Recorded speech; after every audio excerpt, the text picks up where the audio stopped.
com Raul Mikhail Ivanov. Bem, caros amigos, estou extremamente contente por reencontrá-los.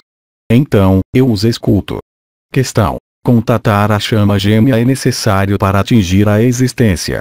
Isso é o que ainda essas teorias um pouco lamacentas os fazem crer, que é preciso estar com alguém para atingir a existência.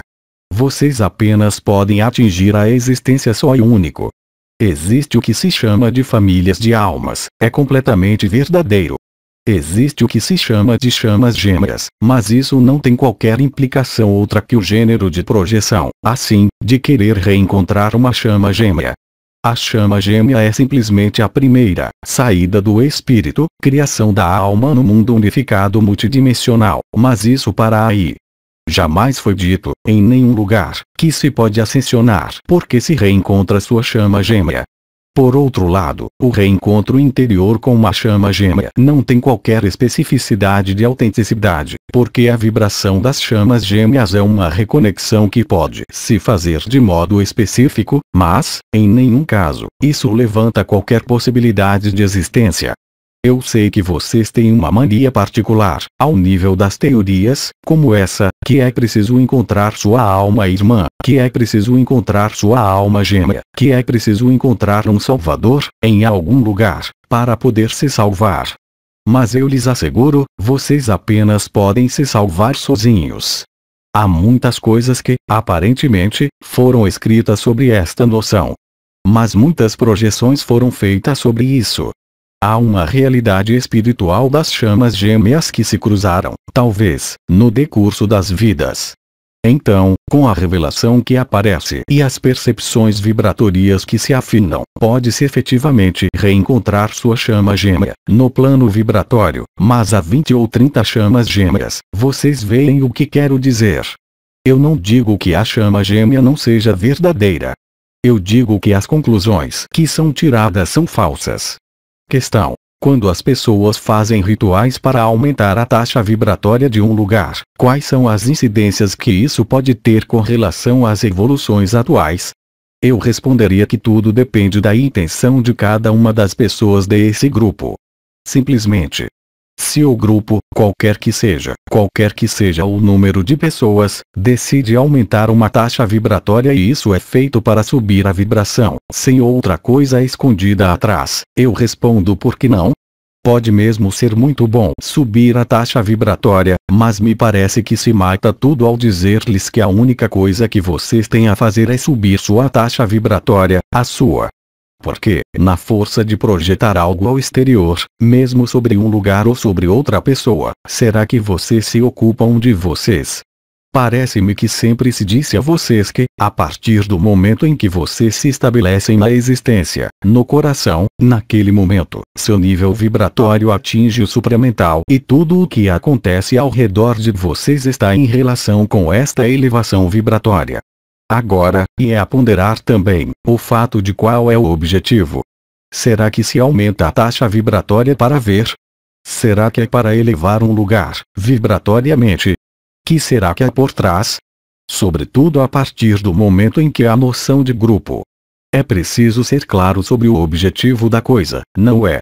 Há muitas meditações que foram criadas no século XX, específicas para supostamente alimentar a luz. É algo de muito louvável e suposto, não é? Mas onde está esta energia? Onde está esta vibração que aumenta? É sempre similar. A melhor maneira de estar seguro de algo é estar em sua vibração do coração e subir seu nível vibratório.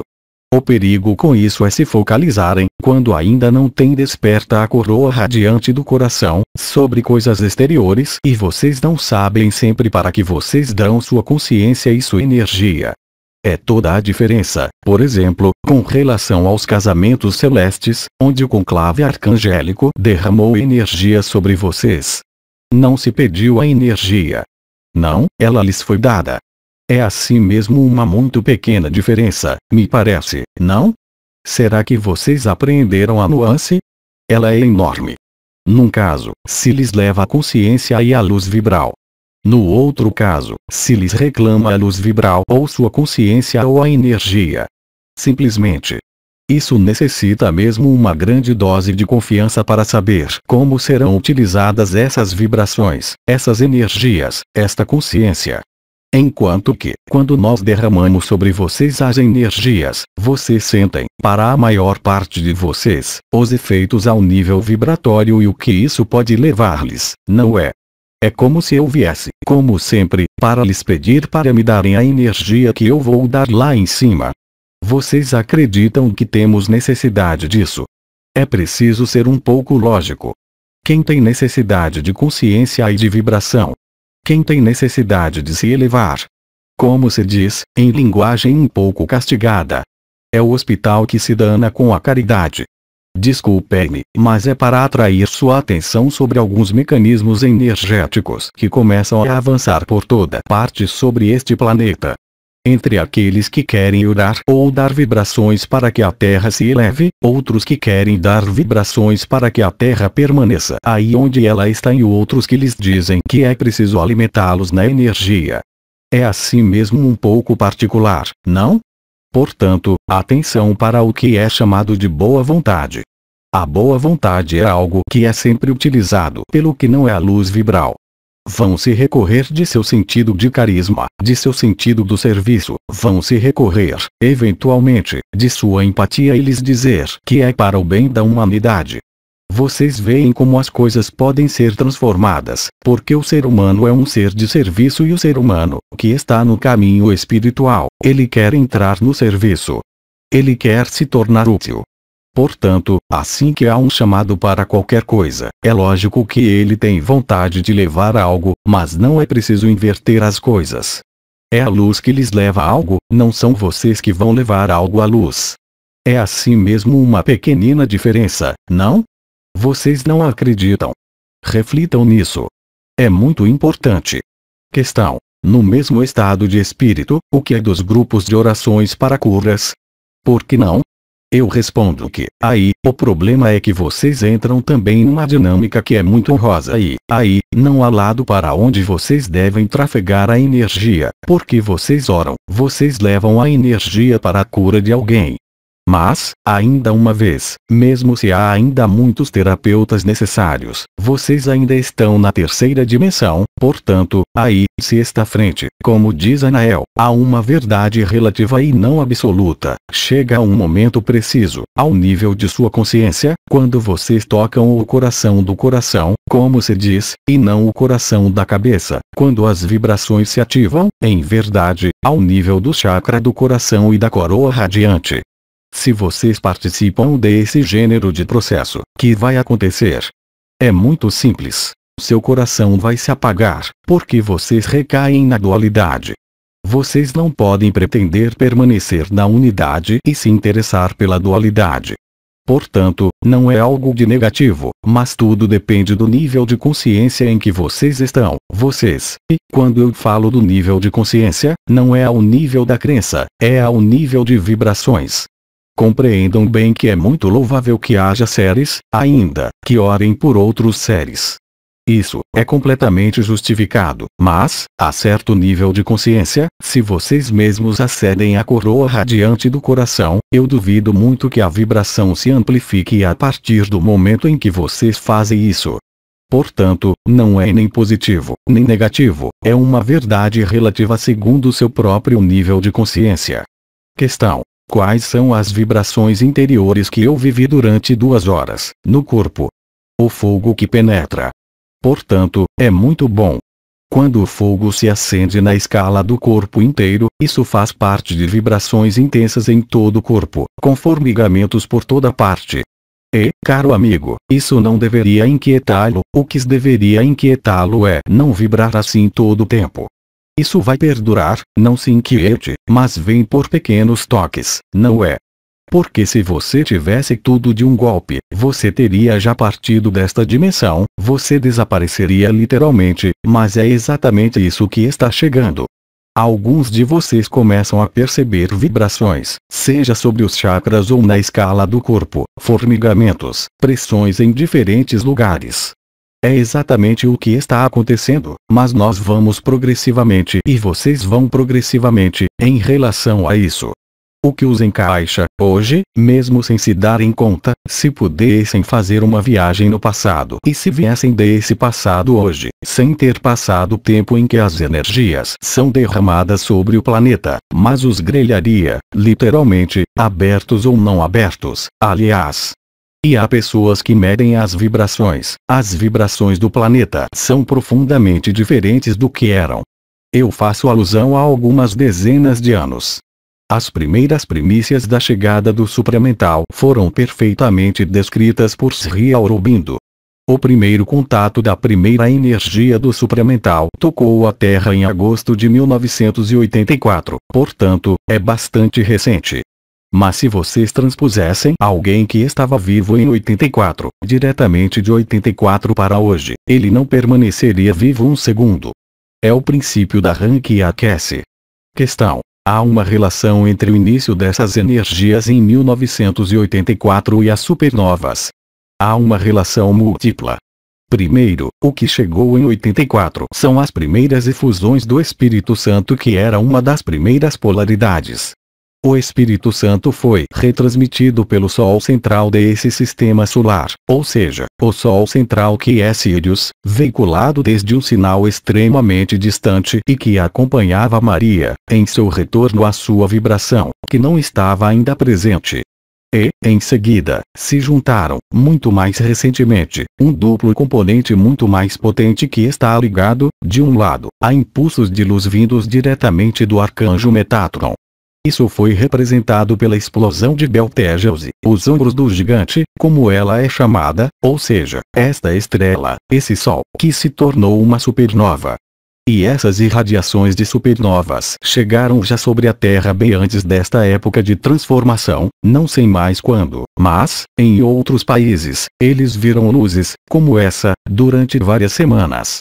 Então, se querem, obviamente, há uma mecânica celeste que corresponde a chegadas vibratórias muito específicas. Há também o sistema solar que se desloca em sua totalidade e que vai se colocar, dentro de pouco tempo, sob a influência da irradiação galáctica, da onda galáctica vinda de Alcione, ao nível das Pleiades, E há, também, regularmente, outros impulsos ligados a supernovas ou a emissões de radiações gama que chegam sobre o planeta e que têm por objetivo prioritário transformar a consciência do ser humano. Portanto, há múltiplas fontes de irradiação de luz vibral. Vocês sabem que o que foi chamado de ultravioleta, ou partículas adamantinas, é a influência, se querem, do arcanjo Miguel, que teve êxito, o primeiro, a penetrar o Sol. E, aliás, a missão principal de Miguel, que foi perfeitamente descrita por Steiner, que é uma missão crística.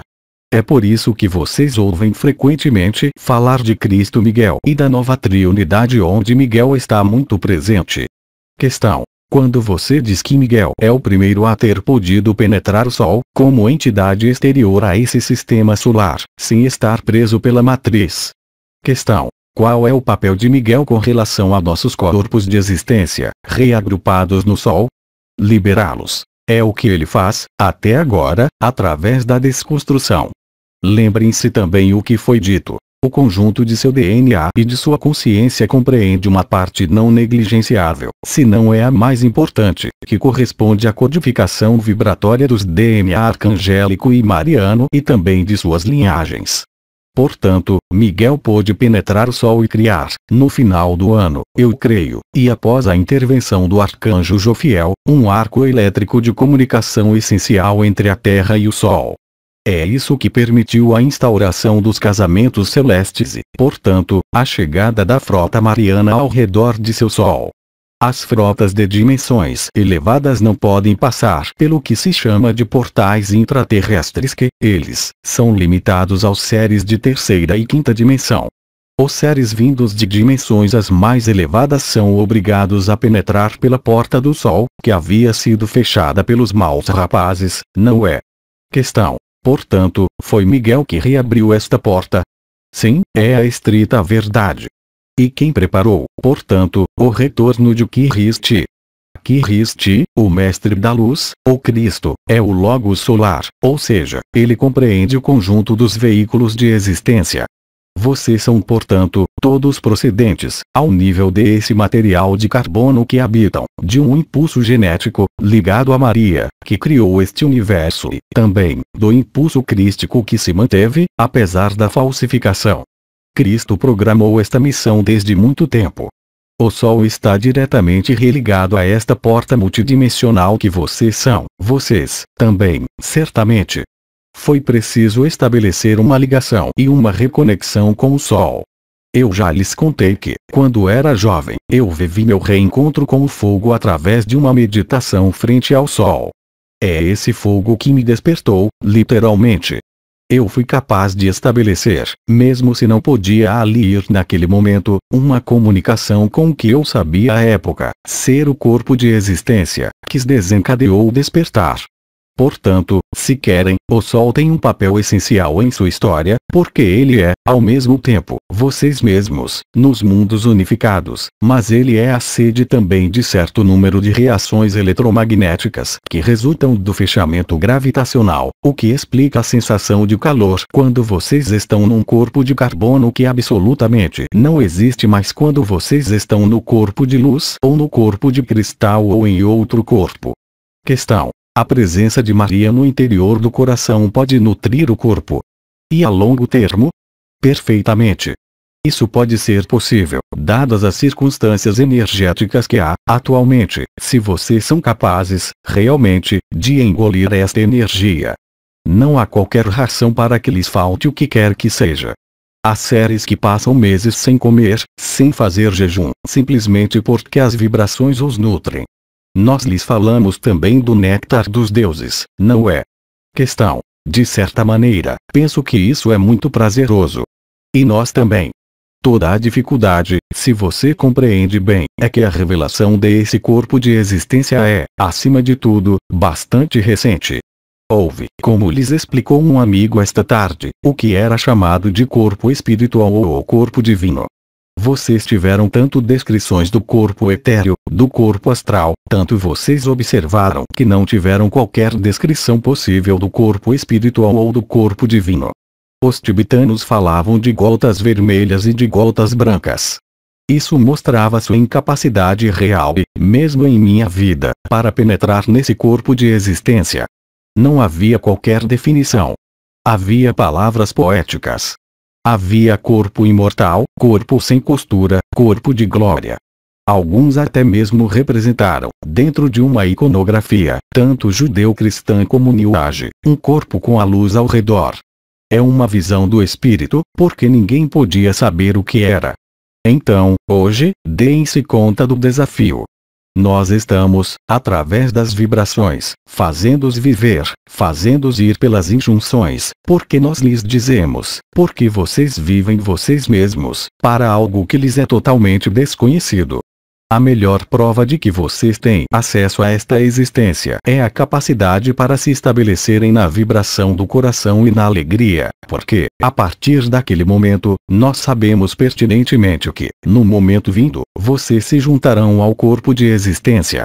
Mas, vocês sabem, sobre a Terra, infelizmente, de nosso ponto de vista, mas não do ponto de vista desses seres, não é infeliz, é sua escolha. No momento a que chamei de planeta grelha, no momento em que todos os corpos da existência vão voltar para a consciência limitada, há os que vão poder, na vibração, por intermédio de uma Merkaba ou por intermédio, para aqueles que devem guardar esse corpo biológico, dos anjos do Senhor e das embarcações de luz das forças vegalianas, de algum modo, fusionar, se é que se possa ser chamada uma fusão, e, antes, uma dissolução, e a consciência se investir totalmente nesse novo corpo.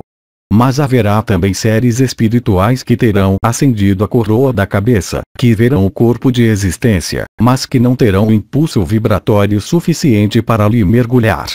Mas lembrem-se que a 3D dissociada não deve mais existir, quer dizer que o corpo de existência e o corpo de carbono serão transportados em lugares de 3D unificada, muitos, sobre Vega da Lira, aliás, que tem uma grande experiência das estruturas de carbono.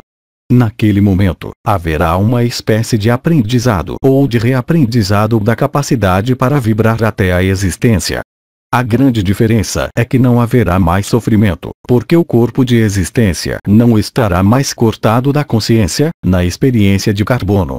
Da mesma maneira, quando um amigo lhes diz que, por exemplo, um arcanjo está em sua forma de quinta dimensão antropomórfica e, quando ele passa os limiares que o fazem ir em sua dimensão original, será que, no entanto, a forma de quinta dimensão desaparece? Não. É o princípio do holograma. A consciência de Miguel pode estar em milhares de lugares ao mesmo tempo, tanto na quinta dimensão como nas outras dimensões. Não há mais separação, não há mais cortes, portanto, mas haverá um trabalho a fazer para poder reencontrar a verdadeira liberdade, ou seja, poder aceder aos estados multidimensionais. Então, há outros, em contrapartida, que não terão aberto nada, absolutamente. A estes, será obrigatório também colocá-los frente a seus corpos de existência, mas o trabalho será muito mais longo. O reaprendizado será mais longo, mas, ainda uma vez, não se fará mais nas noções tais como as conheceram, tais como nós as conhecemos nesse mundo. Questão: após esta fusão com o corpo de existência, qual será a próxima etapa? A que você quiser. Não há mais qualquer limitação, de forma e de dimensões. Vocês poderão ir em seus sistemas solares de origem. Vocês poderão ir visitar seus diferentes pilares. Tudo lhe será acessível. Não temos mais perguntas. Agradecemos. Caros amigos, eu lhes desejo uma muito boa noite em muito boas vibrações, muito bons sonhos e lhes digo até muito breve. Nós velamos sobre vocês. Até breve. Aos 3 dimensões, 4 de agosto de 2010. Tradução para o português: Célia G. Mensagem atemporal.